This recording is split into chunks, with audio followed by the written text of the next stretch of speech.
Yo, what is good, everybody? Everybody, what's good? Welcome into another episode of the BeBall Jones podcast. I'm B. That's Nelson.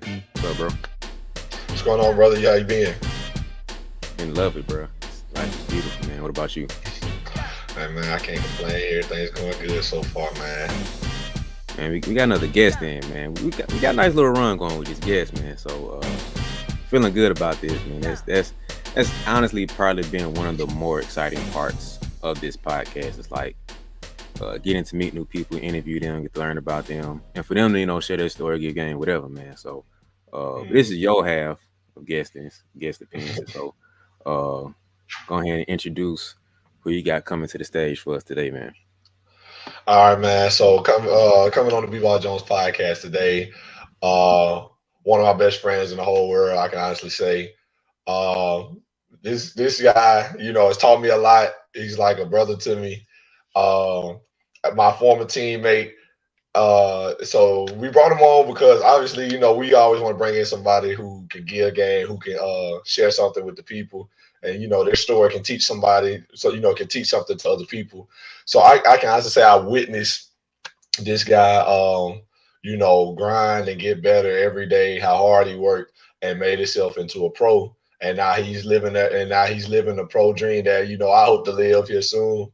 So I really had no choice but to bring him on, man, after everything we've been through and then everything I've seen him accomplish. So without further ado, I want to bring on one of my best friends, the Hunter Preston. Appreciate the love. That's how I praise. Praise God. Thank you so much. Man, no problem, brother. We happy to have you on here. Yes, sir. Happy to be here. All right, man. Let's jump straight into it. So first, just let the people know who you are and where you come from, and just let them know a little bit about you. All right. Like you mentioned before, I'm Hunter Preston. I'm originally from Mobile, Alabama. Uh, I started off at junior college and made my way to university after, and now I'm playing pro. So awesome experiences. So where you playing at right now? Currently, I am located in a small town within Valencia, Spain. Okay. It's called Alginet. Okay, that's what's up. And so, as he did not mention, Hunt played for Columbus State University. That's where me and him were teammates at. We played 2 years together. Uh, and so that's where he made his way from pro. So I witnessed him, go from our starting power forward to being the pro that he is today. So we're gonna start from the beginning, man. How'd you get into basketball? Like, where was your start? You mentioned you was from Mobile, but what was your start in basketball? Yeah, so my start in basketball was actually, I remember one of my earlier memories was watching my dad play basketball in like an old man's league. They were like 30s, 40s. I remember just seeing him go up and down the court. I don't remember much about him actually like doing much out there. I feel like he was past his prime. Um, but that was my first memory, and I remember me and my brothers, we looked up to my dad a lot, especially with him, having a pass for basketball. So from there, naturally we wanted to play ball from an early age, and we all noticed that we were tall. I got a twin brother; he's 6'7". I got a younger brother, 6'5", and another brother, 6'5". So, with that height, early on, we kind of recognized that basketball could be something that we could be good at. So, that furthered our interest. How all y'all get the tall jeans, bro? It's like the whole family 6'5" and up. Like that's basically a whole basketball team right there by itself. Yeah, and it's crazy because I have a stepbrother, no relation to us. He's 6'6", and then my sister is 6 feet tall. So it didn't miss anybody. That's So crazy. your dad like LeVar Ball and playing all this. He make sure he got a tall wife. Make sure all the kids be 6'5" and up. She's not as tall as Lavar's wife. My mom's like 5'7", but we definitely got all of the height, every single bit of it. Yeah. Yeah, it's That's crazy. crazy because I mean I'm 6'7", and then I got a sister that's 6'3". But my brother, who between us, like my sister's the oldest, and I'm the youngest. My brother between us is 5'10". So it literally just skipped over him. So it was I didn't know your like, sister was 6'3". She took yeah, it from your brother. That was your brother's height. that's crazy. Like, yeah, I don't know what happened because my sister 6, it was like, and then it was like, and then I came, I was back to, yeah. It was like, but y'all, all y'all tall. That's Yeah. crazy. But so you got your start with your father, as you said. You realized all of y'all was tall. So were you good like at an early age, like going into middle school, high school, all that good stuff? Like were you always like I don't want to get you like to go too high with it, but like were you always like the one like, oh okay, he probably gonna make it out of all of your siblings? Ooh, no. We started off playing. So before we played basketball, man, we were like addicted to video games. We wanted to be Tony Hawk. We thought we were going to be pro skateboarders. We did a lot of stuff before that. Played baseball, but coming early on, even middle school, even early high school, ninth and 10th grade, not that good. I think we had some coaches that probably saw some potential, but we were real thin, very lanky, not a whole lot of coordination, and it took a while for us to like feel into like our bodies, and so like around my 11th, 12th grade year.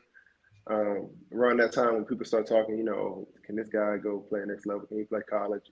How's he going to do against, better competition? That's when I started seeing the increases from the work that me and my brothers were putting in. And so we started to, see some of our, work ethic come to fruition. And, it was really nice to see. So who was the best sibling growing up, and who's the best right now? So me and my twin brother would have like an argument about this, and maybe not the way you would expect. I always thought he was better than me, and he would always think I was better than him. My twin brother is like an ultra athlete. Like he sent me a video like last month. Nelson knows like my brother is a nurse right now, and he's on his feet 12 hours a day. He comes home, he goes to sleep, and like he just walks in the gym and does like a cradle windmill off two, just like it's nothing. A dunk I can't even do. So he's always kind of had me with the athleticism. But I would definitely say, I guess as we got to college, he would admit I kind of took like a little step past him, but not because anything different that we were doing. Different positions. He played probably the three, I was the four, and I was playing behind this guy at junior college that was just crazy work person. I was in the gym with him, and my brother was kind of like partying. So that's when it kind of took that little like separation. Dang, that's crazy. Mm. That's tough. Okay. So you said you mentioned you kind of took your jump in junior college. So let the people know where you went to junior college and like kind of what that experience was about. Yes. So I went to Sneed State Community College. It's in a small town in northern Alabama, Boaz, Alabama.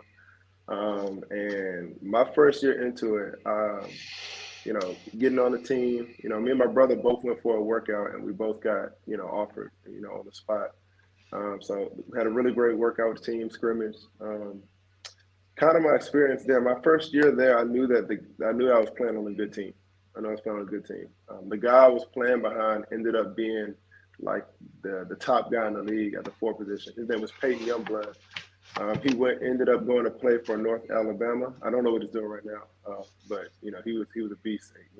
Went D1 out of junior college, and so that first year we went on to win the championship, to which I had somewhat of a minute role, but I got in and got a dunk, so that was definitely nice. But my first year there really good. Second year there, we didn't make it as far as the championship. Then we lost actually the first round. But we had a good season. We had some good talent. We had a guy named Jason King, who I think is playing at Montevallo right now. Crazy beast athlete, and we really just had a big group of guys who were very talented, but wanted to buy in so that we could win games. So it was actually pretty fun.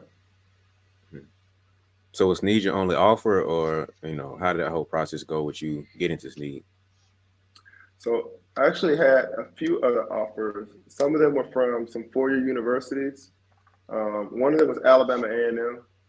I think I kept hearing from the people around me like, "Oh, you should go there. Like that's D1." And in my head, I was just thinking like, "But A&M, like they said." We went to a game. We went on a visit, man. We went on a visit up there, and you know, we were looking at the like game schedules, and it shows like the record before, and I think they had won like two games, and they were like 18, 19 games in, and so we were just like already kind of checked out before then, but we wanted to fill it out and see the game, and they ended up losing.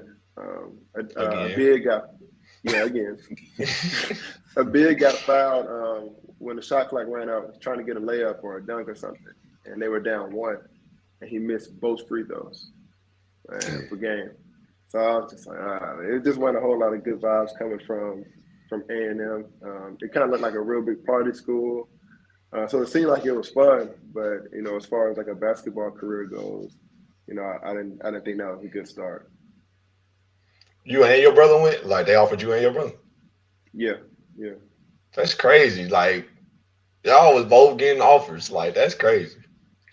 yeah. We had a pretty good senior year. We played off each other well, made sense. Played basketball together growing up. Two 6'7" athletic guys. I pretty much Twins. just threw him alley oops. He never really. I think he threw me one all season. I probably threw him like 15. But yeah, it was fun playing with him, throwing touchdown passes off of baseline inbound plays. So Mm. yeah, very fun. It's almost That's a like a good. dream come true for most siblings, because we dream of playing college ball, period, especially with our brother or something. And you right there to doing it, like, man, that's crazy. Yeah, it was fun. Yeah, my Man. actually my last game at Sneed State Community College, my last game at home. Me and my brother on the court together, and right before the time expired, I passed him a ball, and he shot a three, and made it for like the buzzer. I get you the picture later for sure. Yeah. Cool, man. That's what's up, bro. Like, and I remember I had 1 year playing with my brother in high school. My brother is 2 years older than me. So his senior year and my sophomore year, we was both on varsity. And so that was the only time we ever played together. And I remember like my sophomore year, I was probably like 6'4", maybe. And then, he been 5'10" since he got to high school. So he was playing point guard. And there's one game where he threw me a oop, literally. And like, granted, we weren't very good. Like our team wasn't like very like all that. Like we had like a very middle of the road record. So, but there's one like video where we had got a guy got a block, kind of knocked it back a little bit down court. Got another dude got the rebound, and when this happened, I think I was like at the 3 point line. One of our guys get the rebound, outlet it to my brother, and we was winning. Like I think the game was almost over. We was up by like 12. It's probably like 30 seconds left, so the game was about over. So then when they outletted it to my brother, I kind of turned around like, why? Like thinking somebody's gonna go down court and dunk it, lay it up, whatever. I turned around and see my brother got the ball, shot down court. I took off. I was like, "Oh, Trey got the ball. I know I'm finna get it back." Like I took off, and my brother, when he caught it, he saw me running, so he was like, and then we go down court, about down down the sidelines, and he throws me the lob, and I dunk it. Thank God, one of my classmates caught it on film, because that is the only time it ever happened. And like my brother's super hype, people hype for me. The next day we go to school, they like, man, that's cool. Your brother do your oop, this and this and this. I said, yeah, like that was like the talk of the town for like the next day. Like my brother threw me a oop in game, like, cause I don't know, I guess that doesn't happen often. But like that's cool that y'all got that kind of connection. It happened for us once in 1 year of basketball. One time did my brother ever hit me with. Hey, I'm glad it happened for you, and that there's proof of it. Like you always had a memory now. Facts. I love like every now and then I go back and look at it. Like and I might Got send to, it to him. got to. Like, yeah, So mental toughness is one of the biggest things that I know pretty much every coach preaches to the players, and also one of the biggest factors in the players' game is the mental toughness. So I know that a lot of coaches wish their players would be mentally tougher, and they struggle with teaching them and understanding, what mental toughness is to apply it to the game. So to help you guys out, I wrote a whole ebook breaking down what mental toughness is, different factors that make up what mental toughness is, and different ways that you can apply it to your life and your game, because it's a good blend of the player and the person, of how both sides of you can grow in your mental toughness. So I broke it down in an ebook, the Mental Toughness Playbook. The whole ebook is about 50 pages, a little less than 50 pages. Easy to read, a simple breakdown of what mental toughness is, different factors and different areas in it that impact your mental toughness, and how you can grow and develop in there. So if you're interested in it, it's in the description below. So go ahead and hit that link and invest into yourself by investing into your mindset and mental toughness, because I personally believe that your brain and your mind is so much powerful than you give it credit. So invest into your mindset, and then your body will follow afterwards. So the Mental Toughness Playbook, get the ebook below. If you tune into it, thank you. I appreciate it. If not, it's fine. Get back to the rest of the episode. See you later. But all right, so moving on from that though, you decided to go to Sneed. What was the main reason you decided to go to Sneed? So me and my brother had the two schools that I mentioned that were both for us, offers for us both. We had already, committed before the school year started. We hadn't actually played good high school basketball yet. So from my junior year to my senior year, we transferred from a 2A to a 7A school. So the competition went up quick.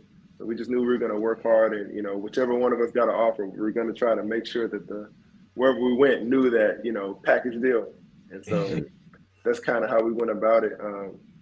And so they were also somewhere that we knew that we could have a good start and potentially be able to get another scholarship to get up out of there after we played for 2 years. So it just seemed like the logical choice. And for us, it was really great experience for us. So the package deal was what sold you on Sneed?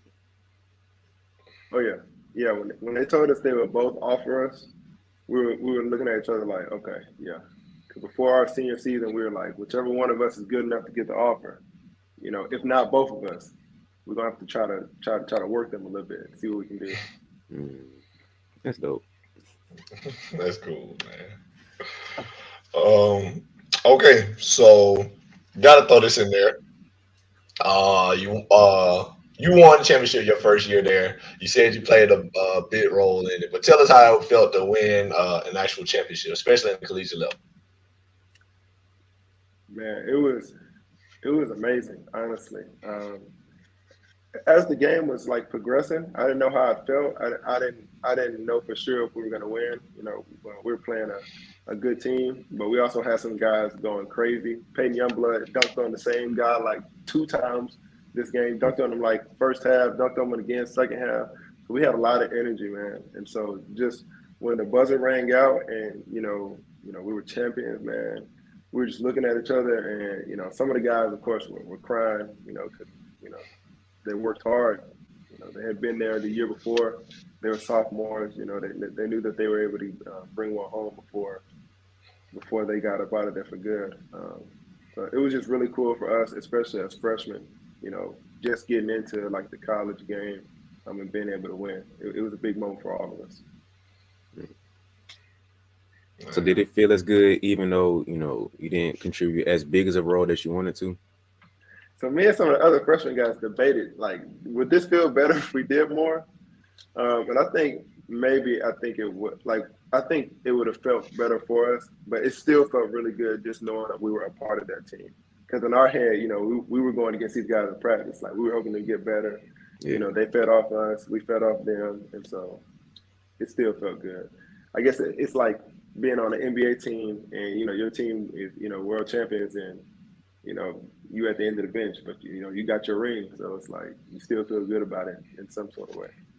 Yeah, at the end of the day, you were champion either way, so it don't really matter. Exactly. Yeah. Thanks. Can't take it away. All right.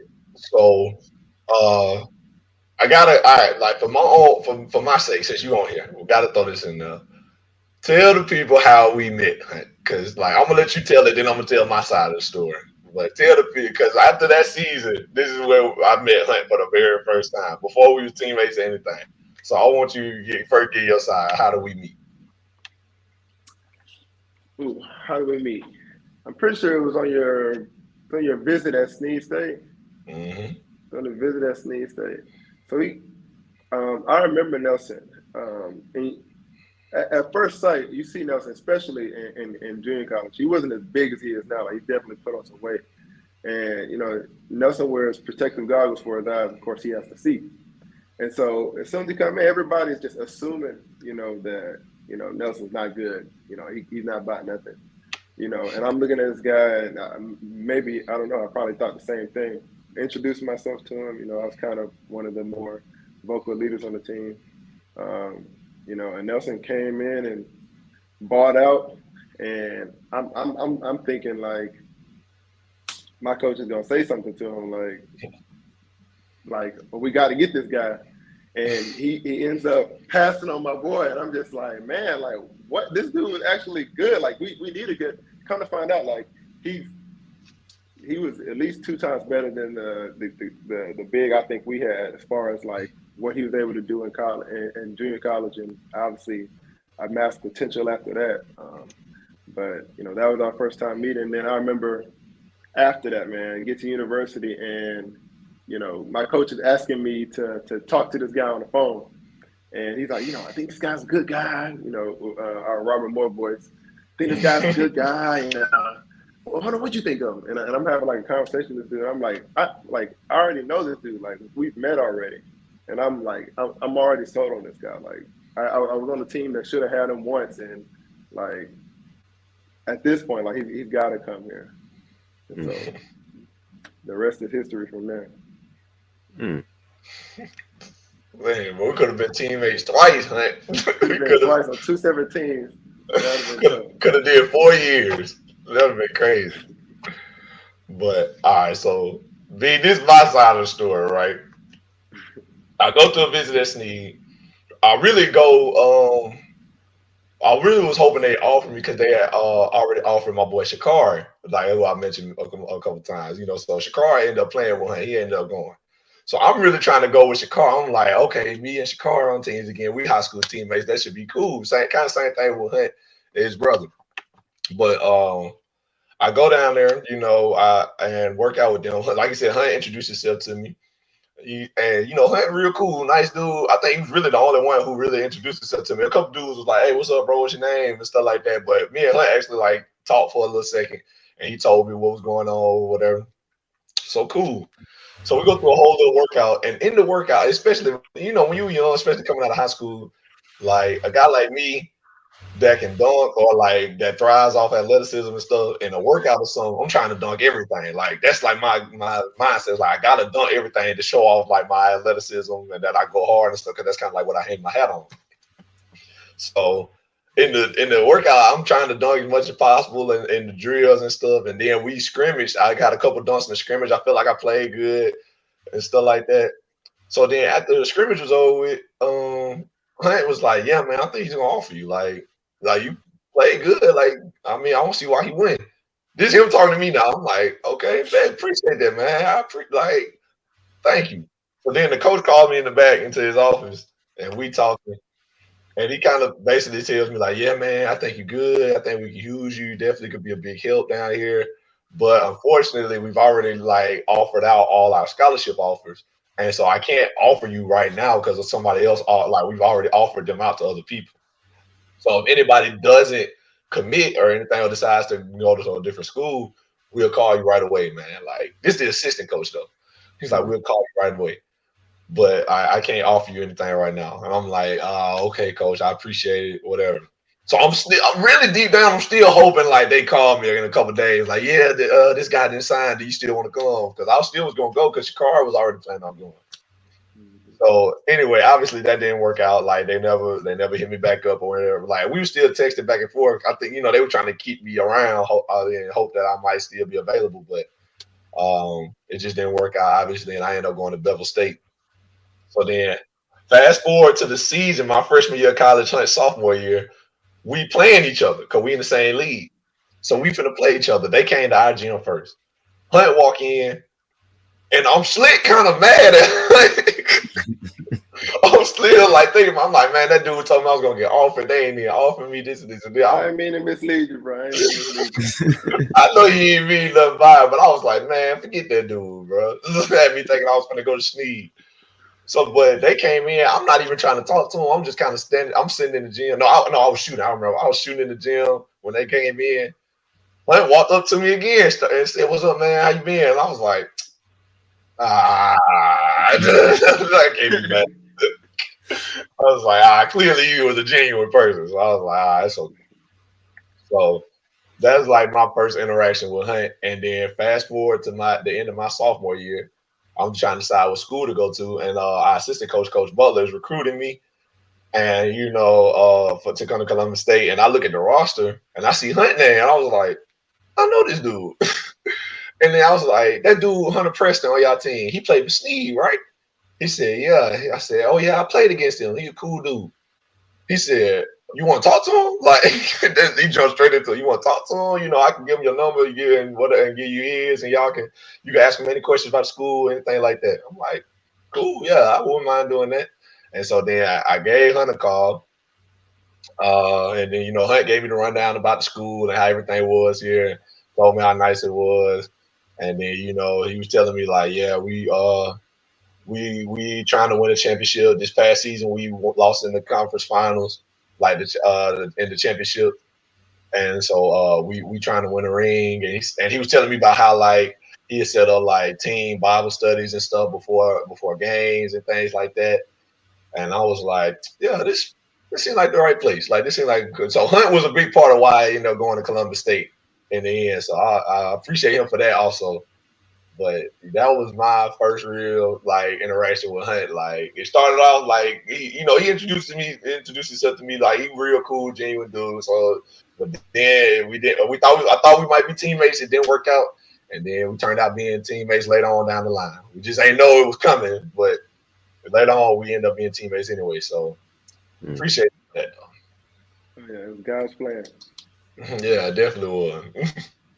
So, what was your thoughts about Nelson? Like when you first saw him, he was like basketball wise, he was like, "Oh man, like we get this guy, man. We can be like this, this, and this. We can play together like this." Like, what was your thoughts when you saw him at Sneed, and what was your thoughts again when finally got there at Columbus State?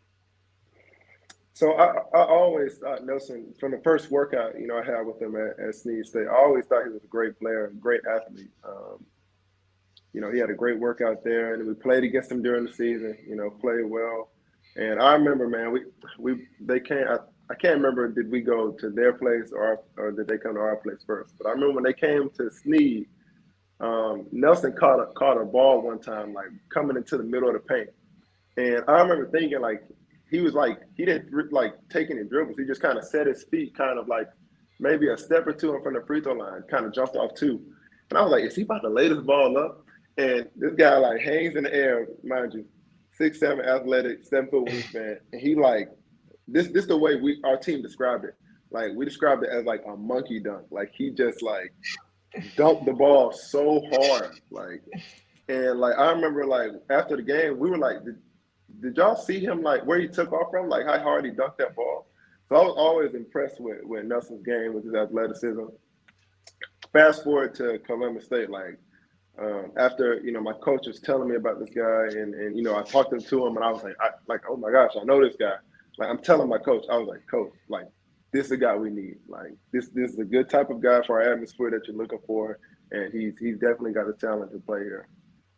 So from there, like I was able to like see Nelson, go from a guy who was predominantly a defender, a guy who mostly defended and, got his dunks, to a guy who can play wherever you need him to, guard in all positions, playing the 4 and the 5, probably potentially the 3, shooting the ball crazy good.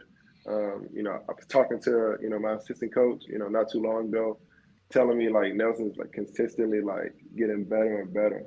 And so that's kind of what I expected from a guy like him. Like he's a guy that, wants to actually put in work. We used to go to this thing at CSU called Call Camp. one of our assistant coaches named Carl, and our grad assistant coach, and always in there trying to get us to work on our hands, getting our hands better, having good touch around the rim, prioritizing, shooting and making jump shots, especially middies. I'd make the middies, something he always said. And just seeing Nelson go from, not really being a shooter to shooting mid-ranges to shooting threes and making those consistently. I'm just excited to see how the season goes for him. So just from the start of me meeting Nelson to like now, like obviously this guy's like pro level player, and I'm looking forward to see like how the season goes. Hey, man, I appreciate that, man. Like people don't know. They don't know. They don't know the work we was putting in, man. I promise you. Oh, okay. So let's go back just a little bit. Okay. So what made you choose to go to CSU after leaving Snead? Like, what was one of the main reasons you chose CSU? And what other offers did you have at that time? So at that time, when I was considering CSU, I was UWA, UWF, so West Florida, Delta State, school in Mississippi, where else? Some other teams in our league, Augusta. I'm drawing blanks on teams in our league. It was a lot of teams in our league that I was getting offers from in the Peach Belt Conference. But so probably like 6 or 7 teams out of the Peach Belt Conference, and some like Shorter University. They're in the Gulf South Conference. Gulf South. That's not what the name is. The other league that's not Peach Belt, Nelson. What is it? Let's go south, like where UWA okay. plays. Yeah, that's right. Yeah. Okay, better. Yeah, go south. Yeah. So teams like that, other D2 schools, didn't get any D1 offers. But what really sold me on Columbus State, after talking to Coach Robert Moore, he can sell you on anything. Sell you a pen. You got 3 of them. He was just telling me about. He showed me the facilities. First of all, CSU's facilities destroyed everybody else's facilities. I think the only other person who had like a gym that was comparable, I think, was Augusta. And for some reason, the fact that the goals were hanging from the ceiling was like enough for me to be like, this gives me like high school gym vibes. And so like I saw how nice the gym was, and he was taking me around campus. He was telling me how much Chick-fil-A and Subway I can eat, if I get tired of going to the cafe. And he was telling me how many, pros he put out there. And for me, like at that point in time, like that was something that was going to sell me. Like the fact that I could be able to make it to the next level from here, that really helped sell me on that. That seemed to be that's like a recurring theme with like CSU players. Like Omar was telling me how many pros he got to the next level. Like Zay said that, I said that.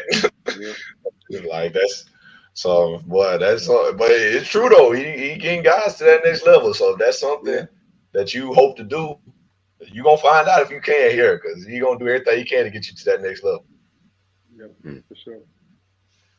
Can you give me a good story from him recruiting you? Like you said, he can sell you. Like, what's something that he told you during your recruitment to be like, man, you got me, coach. Like you touched something in me that made me want to come here. So can you give me a story or something that he said that just kind of like, really sold you on it? So I think, and this may not be as interesting a story, but I think one of my worries was coming from junior college that I was going to have to share a dorm room. And Nelson knows also, Coach Moore is one to extremely exaggerate the truth just to get his point across. Extremely exaggerated just to get his point across. But he was telling me about my apartment situation. And I think the way he worded it, he started off saying I was going to get my own apartment. And me and my mom was like, that don't sound right. But so he's taking us over to the dorms. He drove us himself, very, very professional. He drove us over there, took us into like the areas the showed us what it looked like. And, I saw a very nice kitchen space, a refrigerator, so a place to put food and, other things. And he showed us how like we'd have our own room and bathroom, and the bathroom was inside of your room, so it was private. And so for me, that was like, that seemed like heaven, you know, compared to me being at junior college and, you know, sharing a room my first year and with somebody, which was my brother, incidentally. But we also had like a connecting bathroom with another room, and so it was like 4 people using the same shower, always having to wait on the shower, you know, running out of hot water, that kind of thing. So, you know, knowing that have it so good, you know, and of course how he tells stories, you know, he made it seem like I was gonna have a maid coming in and straighten up every week, but you know, it was that, among other things, was, you know, what really sold me on it. So I considered those things, and of course, my mom was like saying, "Oh, you need to go here. You need to go here." So you know, I took some time and I prayed on it, and it just seemed like the right answer. I didn't feel any pressure about going. I didn't feel like a doorway was being shut when I was listening out on whether or not I should go there. So it ended up working amazingly for me. I think, you know, me and Nelson know, like we you know, we wish we could have gone further that past year, but we don't regret anything that, you know, happened. You know, we enjoyed every moment of it. Thanks. Well, just side note, what happened to your brother after those 2 years at Sneed? So after Sneed, he ended up. So this is another funny story. Cam actually came to Columbus State for a workout, and so it was kind of the same situation as Nelson. My coach knew that he had an offer for me, but he didn't know for sure about my brother until my brother came to a workout, and he knew that he wanted my brother to come, but it was I offered so many people situation already. So instead of saying, you know, hold out, my coach is like, well, you know, you can come like walk on the first year. And then, of course, if you continue to play this good, you know, I'd be willing to offer you the next year. And my brother kind of had the mindset to, you know, trailblaze his own path. And so he decided he'd try to, you know, go work out for other schools and see what other opportunities he got. And so, you know, sadly, those other opportunities didn't, you know, really come. So he ended up going to the University of Mobile. And so he started going to school there, and I think he realized, you know, he wasn't really enjoying that. And so he decided he wanted to get into nursing. And so he started going to nursing school at West Alabama. And from there, you know, fast forward to this point now, like he's in Tuscaloosa, you know, working as a nurse now. So he's enjoying that. That was up. Oh yeah, yeah. RN. Wait, wait, hold on. Time out. Hold on real quick. I just got a quick question for you. All right, okay, look. So where did you go? Like, what are you going after right now in your life? Right? Are you looking to make the team? Okay, you didn't make the team, but you're looking to figure out how to make the team coming up. Or maybe you made the team, but you're on the bench, you're not playing like you want to. Or maybe you're playing a little bit like you want to, but you're not a starter, or you're not finishing the games like you want to. Or maybe you're the player, but you're just not quite where you want to be as far as recognizing your county or maybe your conference or your state, whatever you're trying to be recognized at.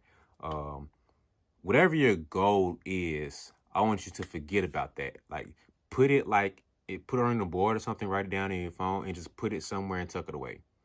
I want you to take that goal, throw it over there, and now I want you to write a new one, right? I want you to write PROGRESS. Progress. I want you to make progress your goal. Okay? So take that big goal that you have now and take it, put it in your back pocket, and just figure out how to make progress and work towards that goal. Because sometimes we get so caught up on the goal of the end goal where we want to be that we don't keep working forward and working towards that goal like we should be. So every day I want you to wake up and figure out how to just make progress. How can I be better today than I was yesterday? It's new tomorrow. The same exact thing. Figure out how can I be better today than I was yesterday. It doesn't matter how good you are or what you did yesterday. It's irrelevant. It doesn't matter. Your goal today is to make progress, be better than you was yesterday. And so just if you need a reminder about that, all I want you to do is to have a reminder. I want you to go ahead and get one of these hoodies. Or you get you a t-shirt. I got a couple options for you. So get you a hoodie or a t-shirt just to remind yourself, just to keep it as a memento. To be like, man, today's goal is to make progress. My only goal is to make progress. Progress is the only goal. So if that fits you and you feel like you need to make progress to be your goal, go ahead and hit the link in the description below and invest into yourself. Invest into that reminder. treat it like an alarm clock to remind you that you need to make progress. Make sure that you're focused and being intentional about the work that you had today. So progress is the only goal. Hit the description below to invest into yourself. It's not about me. Investing into yourself to remind yourself that progress is my goal for today. So that's enough for me, man. I hope I didn't interrupt you. Get back to the episode. That's cool, man. Good for him. Yeah. All right, so let me see where we at. Okay. So so now just kind of give us like your overall experience at CSU. You did 3 years there, and you get into your COVID year, all that good stuff. So just give us your whole overview of your time at CSU. Overview. My first year at CSU, a little rough starting out. Probably started out the first 5-6 games of the season. Riding the bench, didn't do too well. But I had like kind of like a breakout performance against one of the better teams in our conference. I think off the bench, I came off the bench and scored. I think I came off the bench and scored 24 points. My first real like big play in the game was like a putback dunk. I caught like a little off vert putback dunk. And when I subbed in for the starting 5-man, who's actually playing pro in France right now, Cam Potter. And from there, I was able to play like longer lengths of time. And so for that specific game, my coach kept me in. I kept making some big shots in the game. And then from there, I started, coming in regularly. Like I was coming off the bench every game. For the regular season, I never didn't come off the bench. I was always like probably like the 6th man. But I ended up averaging, 10 points off the bench from that point in time. And so that was kind of my first year. That leading into the end of that first year, my team made it all the way to, the championship game where we fell short. But we had some big games leading up to it. Zay Horton, the guy who was on this podcast before, hit a buzzer beater 3 against Pembroke to send us to the championship game against Lander. And so we had a crazy run, but we lost in that last game. Didn't play good enough defense to close out the game. Up big, I have, but just didn't finish it out. So that was kind of my first year. Helped me gain some experience and some understanding of what it takes to actually be a champion. Second year was COVID year. That year was rough. We played 12 games, and we didn't start playing games until January. Man, that jump was terrible. It was terrible. We played our first game against a team who was it was Augusta, and it was like the top team. Pembroke at Pembroke. That's what it was. Pembroke at Pembroke. And I think they had already played like 5 or 6 games. So I think it was kind of already in a bunch of our heads, like, dang, like we're kind of behind the curve on this. So we go there, get smacked. I think some of us, did some good things here and there. Freshman guy, Christian Chambers, had 20 points. But, it was not a good game.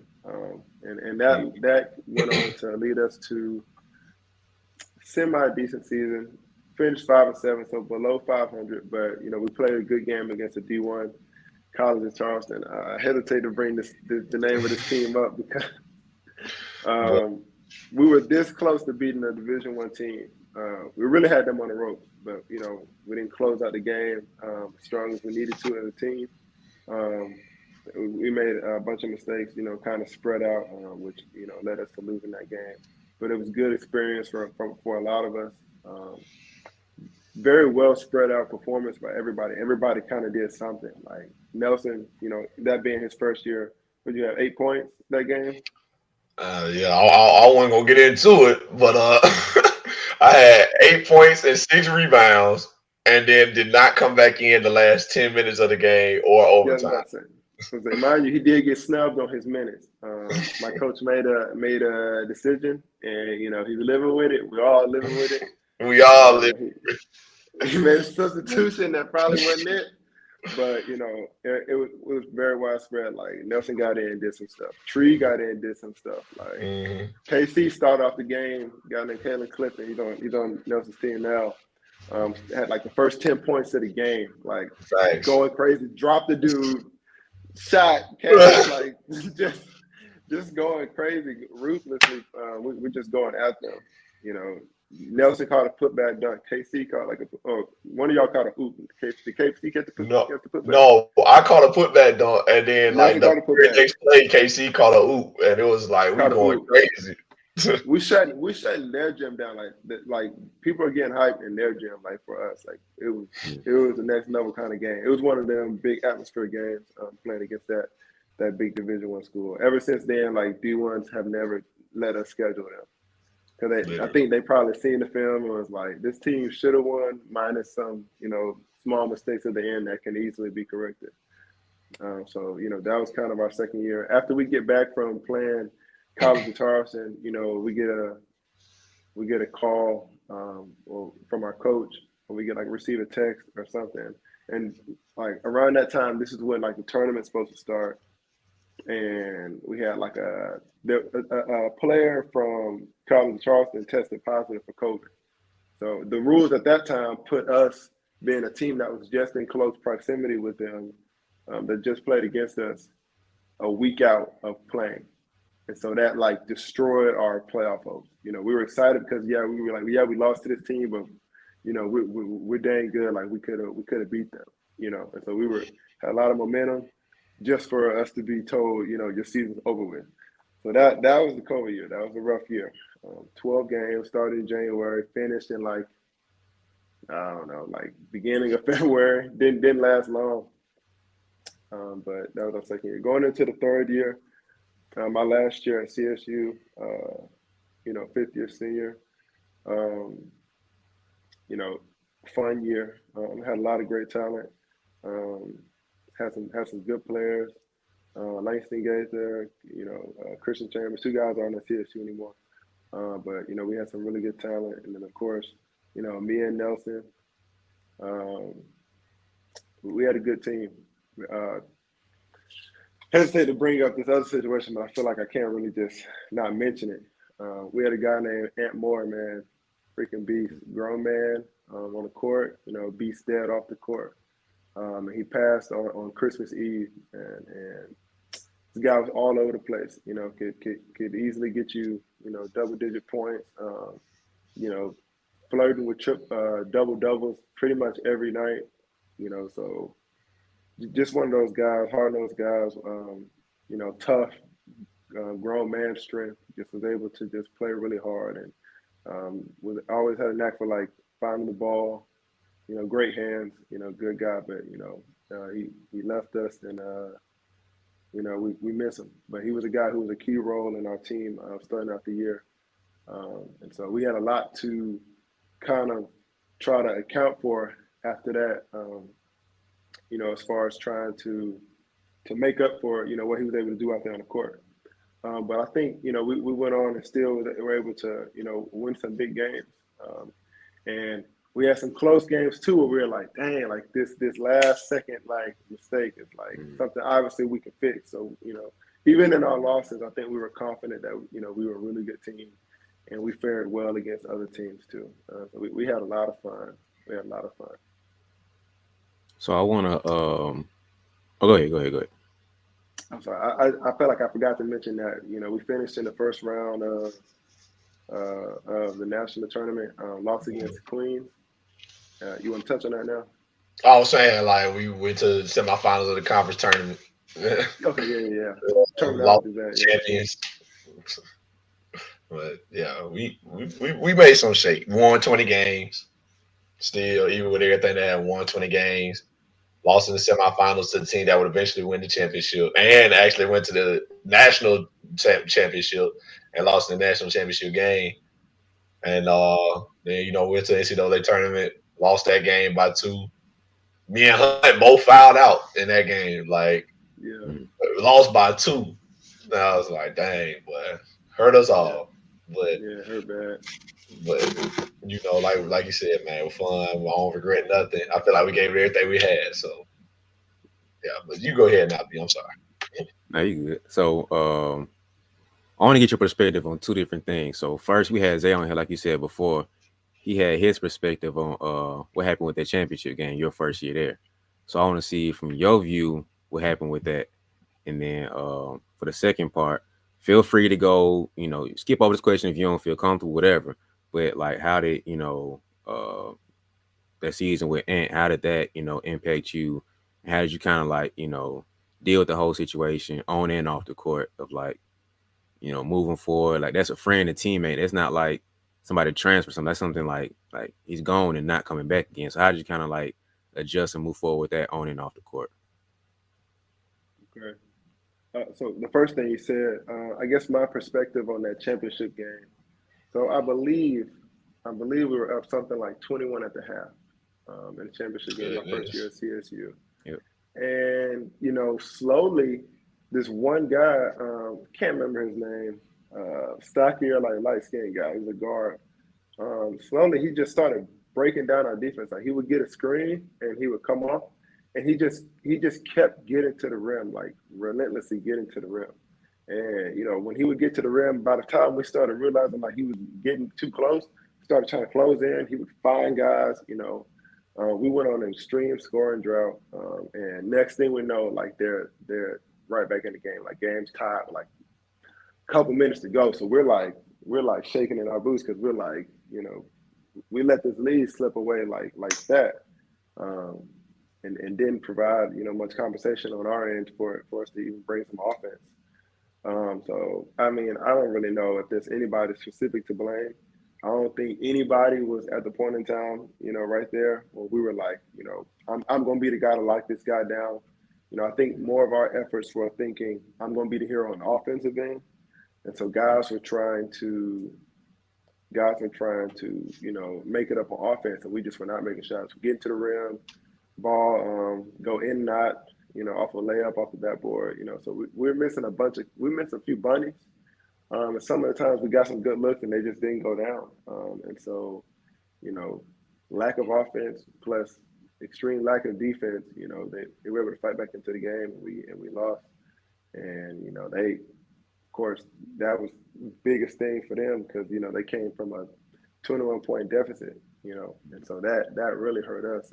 We were really hurt about that.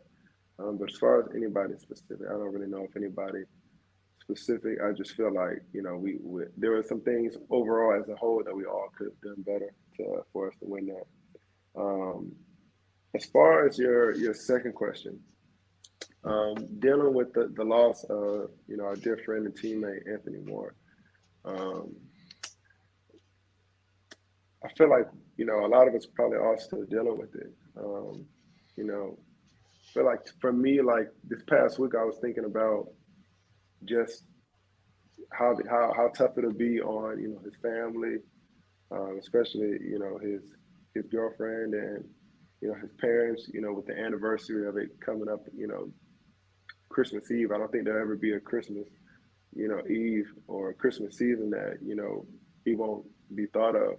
But I think there's like a positive we can take with that. We can remember and we can celebrate the man he was, the basketball player he was, the father he was, the friend he was, and just know like he was a great dude.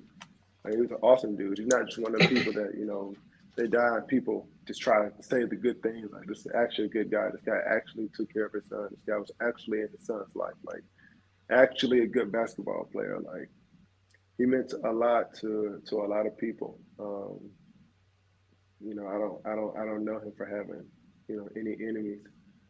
So as far as dealing with it, off the court, I think it's something that I've prayed on. I'm sure my teammates prayed on. Just as far as just being able to accept what happened. And, we can't always understand God's will, why things happen certain ways, but we know that God can take anything and turn it into good. So we love God, and so we trust that that something like that happens. We trust that something good can come from it. As bad as it is. As far as on the court, I think Nelson can agree with this. There was just no making up for Anthony Moore. There's just nobody. Like, my coach would talk to I think we had a conversation with us. He told us we need to rebound more. He's talking to other guys, said they need to rebound more. And I think me and Nelson did pick up partial slack in rebounding, but you can't make up 12 points and like 9 boards, rebounds, 10 boards. Like, you can't make that up. And not just that, how well he flowed into the offense. He was 6'5", like easily like 210, 215, like strong and could play the point. And he could guard like all positions. So he was always in the right place. You know, you can't really like throw somebody into a spot and just say, hey, like make up what he did. Like there was nobody to kind of do that. Nothing against anybody else. It's just only one and more, you know. And so we flowed so well together, not just, you know, on the offensive end, like specifically like in Coach Moore's amoeba defense. Like he was a guy who had run that amoeba defense for 3-4 years. You know, me and Nelson having to run. I ran it for 3 years. Nelson going on his second year, but naturally already a defensive mind. You know, all of us put together like that. Especially with this height, like playing defense 6'7", 6'7", 6'5", you know, Langston 6'4", like it was some height playing defense, and so his role in that was super essential in that he was very talkative on the defensive end as well, just like Nelson was, just like I was, and so he was kind of one of those easily glue guy, like just a guy that, you know, helped hold us together. Like if I may have been slacking on the boards, you know, he was going to clean up the rebounds. Nelson going to clean up the rebounds. Nelson's slack on the boards. I'm going to clean up. Ant's going to clean up. Let's just say he was slacking on the boards. Like me and Nelson going to clean up. So he's one of those guys that, you know, help, you know, stop the bleeding when we needed like a quick bucket. You know, might get a steal, take off on a fast break for a dunk. You know, just a guy who was kind of all over the place. So, you know, on the court, like, you know, not much can make up for that. And I think that's okay. I think it's good to remember like how much of an essential piece the basketball team he was, and even bigger than who he was on the basketball court, just who the guy was in general. Just an amazing guy, cool dude. Right. But like before, like I gotta throw this in there, like on top of that. And last game with us, we had beat Augusta, who was the #1 team in the league, who I mentioned won the championship and went to the national championship and lost in the national championship game. His last game with us. And when I say we beat them, like we didn't blow them out, but we won by like 8 or 9. But we controlled the game. Like the whole game. Like if you was to watch it, you'd be like, man, they like it feel like we was up the whole time. Like of course, you know, it was a back and forth game, but like I feel like we controlled the game the whole time, especially going down the stretch. And like, you know, like he was definitely making plays. Like we all made big plays. Like I remember one play I specifically remember is I was in backside help. I'm fronting they got a big that's 7 foot. I'm fronting him, so I'm in front of him. I can't see nothing going on behind me. And Ant is in backside help, but I don't know. I guess he was looking the other way. They threw it over the top of me, and dude caught it. And Ant came down and smacked the mess out buddy. Like, no, like fouled the mess out of him, sent him to the line. Then he looked at me and said, my bad, cuz. I said, my bad, cuz. I was supposed to be behind. I said, it's okay, yeah, I appreciate it. That was a good foul. But that was the type of dude he was. Like, he knew where to be, how to play. Especially with us, he played the right way. And, like, he was the kind of guy that was going to have your back, like, on and off the court. Like, I'm a firm believer in how people are, like, outside of basketball, outside of the sport that they play, and who they are on the court. Like, a lot can be shown for, like, who you are. You know what I'm saying? Like, how you play basketball, especially a team sport like basketball, how you play basketball and your demeanor, how you move, how you play, do you play the right way, that can speak a lot for how you are off the court as well.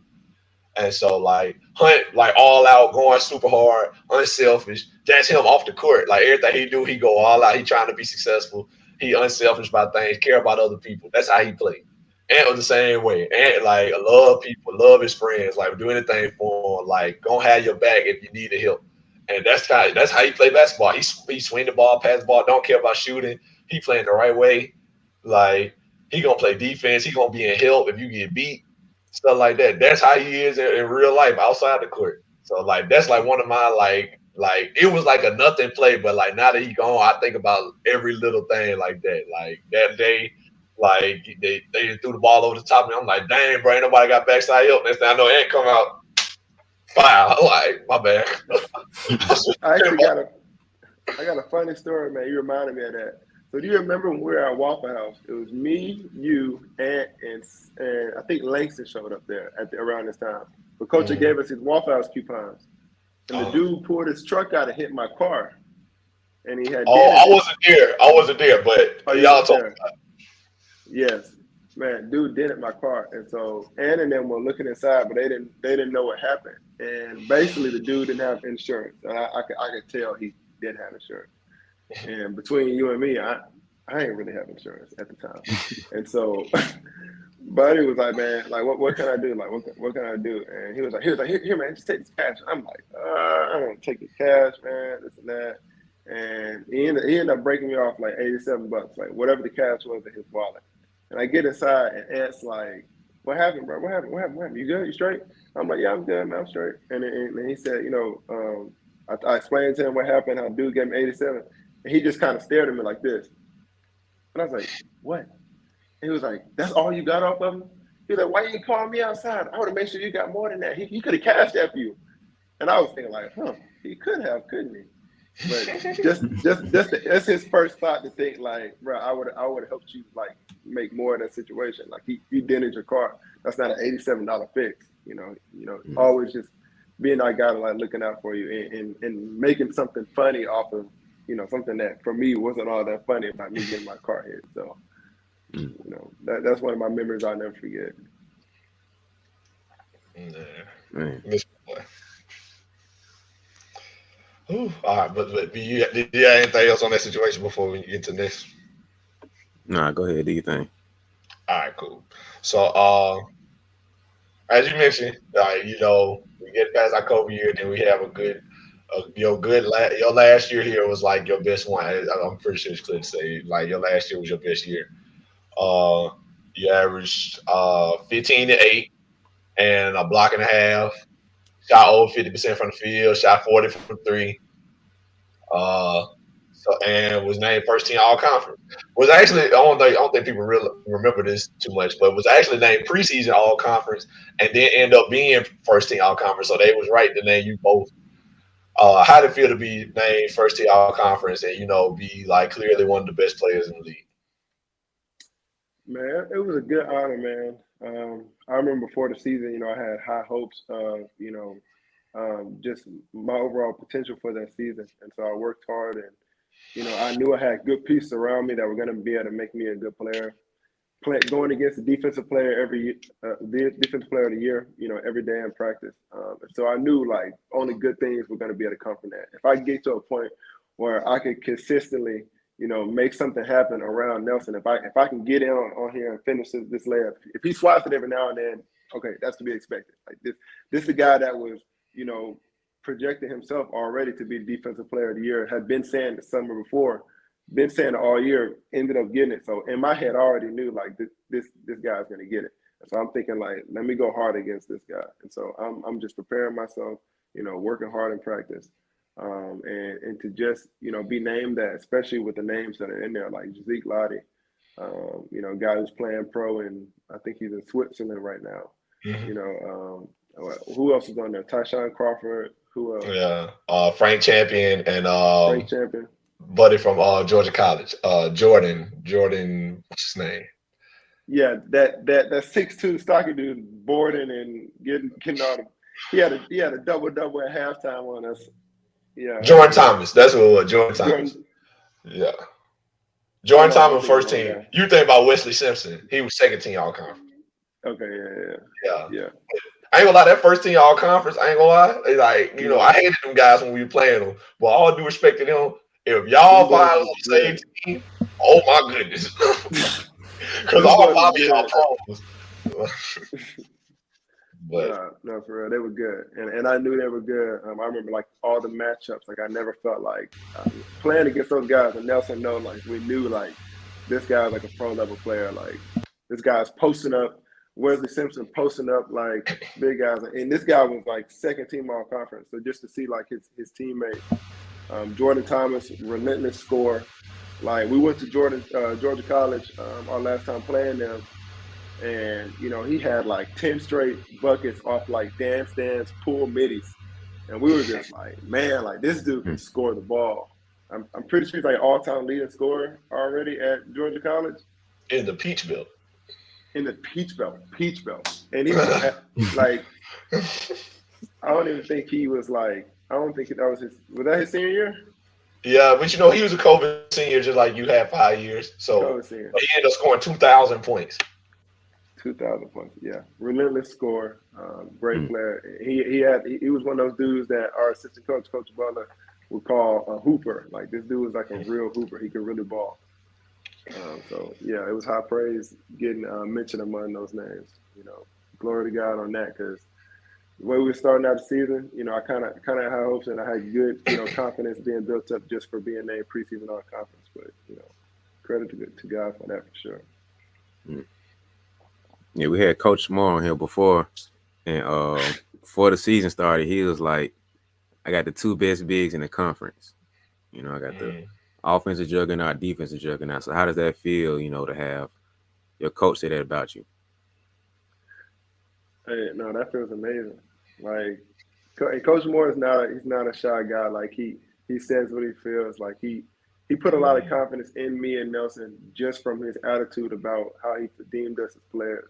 Like, he would always say, "I got the 2 best bigs in the league." Like, you know how empowering that is as a player when your coach is telling you that. Like, you're thinking about that in workouts, you're thinking about that in warm-ups for the games, thinking about that in game when we're playing well off each other, like dropping the ball off to each other. Nelson throwing me no look downs behind his head. Like, we felt like we was the best bigs, and I feel like we were. I honestly feel like pound for pound, two best like forwards like playing together, like really us. You can't like really put a name against us. Like, we was really like that, and we was having fun doing it. So that was definitely like really nice to know. Like, I knew, and I always know that he says stuff like that. He's a very motivating coach, so I appreciate that. Thanks, man. I tell people all the time when I tell people that story, like how he said, you know, I feel like I got the 2 best bigs in the league. I tell people, I always make sure I end it with, "We proved them right," because you end up being first team all conference. So clearly one of the best players in the league. And then I end up being defensive player of the year. So it was clearly, like he said, like the offensive juggernaut and defensive juggernaut. It was like, I got this guy at the 4 who can give you a bucket any way you want it. And then I got this guy at the 5 that's going to make sure y'all don't get a bucket. So it's like, I tell people all the time, like, yeah, when Coach said that, it means a lot to me to know that we proved them right in the end. Like, yeah, we are the 2 best bigs in the league. Like, your 4 and 5 might have been like on the all conference team or whatever, because you know, some of them had more than one guy all conference. But as far as like the bigs, like the 4 or 5 for every team, like you said, like I don't think nobody messing with us. Like 4 or 5, like you got first team all conference and defensive player of the year. I don't think you mess with that. That's just me though. Like, you can't beat that. That's like almost like having. I mean, Hunt wasn't player of the year, but I know like if we would have been like second, maybe even third in the league, he would have been in that running for being player of the year. We ended up finishing 5th. But like, I feel like us being like that, having those 2 awards, almost like, I mean, I'll get you on play guard, but it's like Donovan Mitchell, Rudy Gobert, or like I feel like it's in that realm of like, man, you guys, somebody who like just get a bucket, like gotta get you a bucket and a guy that's gonna make sure nobody scores on this other side of the floor. And like, granted, their team ain't, you know, the best, but that's like kind of how I think about it. Like, or like LeBron and AD, like in 2020, AD was in the running for defensive player of the year, and Bron was still first team All NBA. I think about it like that too. I'm like, man, nobody messes with us like that when you think about it in that way. I feel like you probably won't see that again either. Like a 4 or 5 duo that's like playing well off each other and like, you know, getting it done on both ends. I feel like that don't come around every day. Like, we ain't got it now. Like, no offense to the guy we got now, but like it's not the same. It's like we trying to make it happen, obviously, but like it's not the same. Like, so that will make me feel like it ain't gonna be an everyday thing for us to have, for somebody to say like, "Oh, I got the 2 best D's in the league." You know what I'm saying? Yeah. I appreciate it. Yeah, it was really crazy. The games when me and Nelson were both on our P's and Q's, like Georgia Southwestern at Georgia Southwestern. Oh my goodness. We were. How many did you finish with? I know you dunked the ball like 8 times, but how No, many did you literally, finish with? I had 18, but I dunked like 6. I had like 6 or 7 dunks, and the announcer said it. The announcer was like, "That's Nelson Haskins' fifth dunk of the game." Yeah. And then I think you ended with like 22 or something like that. Yeah, but I had how many rebounds? I think I had 17, something, 16, You had a lot of rebounds because some, I know I had something like 18 that. and 10. I mean, 18, Yeah, yeah, something like that. So yeah, I yes. mean, when we was both on at the same time, it wasn't much you could do. Like I think about Aiken, not to go on a tangent right now, but like I think about Aiken, like when we played Aiken in the conference tournament, I feel like that was another one. Like I think I ended with like 16 and like 8 rebounds, and I had like 4 or 5 blocks. And Hunt had like 20 something and like 10 rebounds. And I was like, man, and then I still think about this play to this day all the time. This is a staple of what made me and Hunt what we was. There's a play where we had just like turned it over or something, I think. And they was like trying to push the break. And I'm like running in front of the guy with the ball. I'm like backpedaling, but I'm looking at his eyes. I'm like, he trying to find somebody. Even though I don't see what's going on behind me in the break, I'm like, he trying to pass to somebody. So then he tried to outlet the ball like up court, and I read it. So I jump, steal the ball, keep my feet just past the half court line, so I don't get a back court, and I throw it back to Langston. Langston take 2 dribbles, throw the lob to Hunt, and Hunt dunk it. That is like a prime example of what me and Hunt was. Like I made a great defensive play, got into the guard throw Hunt a oop, but instantly. And so like that's how we was. Like, and that ain't even a block in there, even though like I'm known for shot blocking. That's just like a defensive play, made the right move, and then we got the ball to the guy who needed it. He got a bucket. So that was what it was like when me and Hunt had it going. Yeah, definitely have fun out there playing with an all around defensive mind, not just blocks, of course, steals, and countless contested shots that he probably made a dude shoot this horrible shot, hit nothing but backboard. Like you can't even count those. Those are like the things that don't really show up on the stat sheet, but it's kind of all over the place and letting other guys know where to go. If he has to push somebody in the back, he's saying, "Hunt, that's out. Hunt, go right. Hunt, go right. That's out. Hunt, turn around. Hunt, I got you. I got the help. Hunt." Just not just me talking to everybody on the court, just all over the place. It takes a lot to do that. I think it's harder than people think to actually be like that. But for Nelson, it kind of comes real naturally. So I don't think I ever will have another teammate like that. That's what it's like when you're playing with like what you would call like these like generational players at school. I can see Nelson going Hall of Fame at CSU. So of course it all depends on this year, but I'm banking on that happening, especially being defensive player of the year last year, probably coming close on the all-time blocks list this year, depending on how it goes. So, yeah, man. Looking forward to That's seeing the main goal. Oh yeah. Yo, there was so much game given in this episode that we had to split it into 2 parts. Okay, so this is part 1. Appreciate you for hopping on and watching it or listening to us. So stay tuned for part 2. Okay, so in the meantime, if you're on YouTube, go ahead and subscribe to it. Okay, just subscribe to the YouTube page. This is a page dedicated just to the podcast. So subscribe to it, be updated with all of the new episodes, all the clips and snippets and features that are exclusively on this page. Go ahead and follow me on social media everywhere at BeBall Jones. That's BE Ball Jones. Make sure you subscribe to the co-host Nelson. He is on Twitter, IG, and Facebook. If you're watching on YouTube, then you see it right here on the screen. If you're not watching on YouTube, then go ahead to the description and all that stuff for his links. And make sure that you are subscribed and following along to wherever you're at. Because if you're watching and you're at the end of the episode, so go ahead and subscribe, show some love, give a rating, review, and just it helps us. It helps me on the back end to make sure that we can promote and share this podcast as many people as possible. So to help me out, I need you to help me so I can help you, so we can help each other, and it's just everybody being helped out. You feel me? So appreciate you watching, listening in to Hunt's interview. Stay tuned next week to hear the rest of it for part 2. That's it.